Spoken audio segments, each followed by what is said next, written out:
Hi friends, இன்னைக்கு ஒரு குட்டி ஸ்டோரி பார்க்கலாமா? சின்ன வயசுல எப்போ பெரியவன் ஆகும் அப்படின்னு ஆசைப்பட்டோம். பெரியவரான பிறகு எப்போ நல்லா சம்பாதிப்போம்னு ஓடினோம். சம்பாதிச்ச பிறகு எப்போ நிம்மதியா இருப்போம்னு தேடினோம்.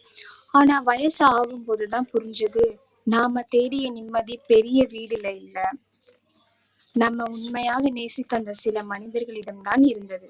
ஒரு நாள் அம்மாவின் குரல் கேட்கவில்லை, அப்பாவின் அறிவுரை கேட்கவில்லை. நம்முடன் இருந்தவர்கள் ஒவ்வொருவராக விலகி போனார்கள். அப்போதுதான் புரிந்தது, வாழ்க்கையில் நாம இழந்தது பணம் இல்லைங்க, திரும்ப கிடைக்காத நேரம்தான். வயசாகும் போது முகத்தில் சுருக்கங்கள் மட்டும் வருவதில்லை, நினைவுகளில் வலி கூடுகிறது. அப்போது இன்னும் கொஞ்ச நேரம் அவர்களுடன் இருந்திருக்கலாமோ என்ற ஏக்கம் கூடுகிறது. அதனால் இன்று உன்னை நேசிப்பவர்களுடன் கொஞ்சம் நேரம் செலவிடு.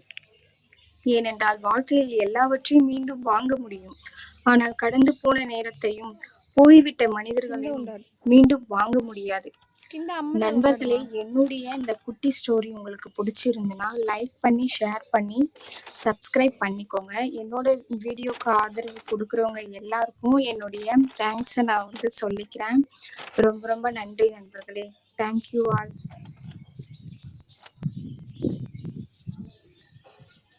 உங்களுக்கு எந்த மாதிரியான ஸ்டோரி வேணும் அப்படிங்கிறதையும் கமெண்ட்ஸில் மறக்காமல் சொல்லுங்கள் ஃப்ரெண்ட்ஸ்.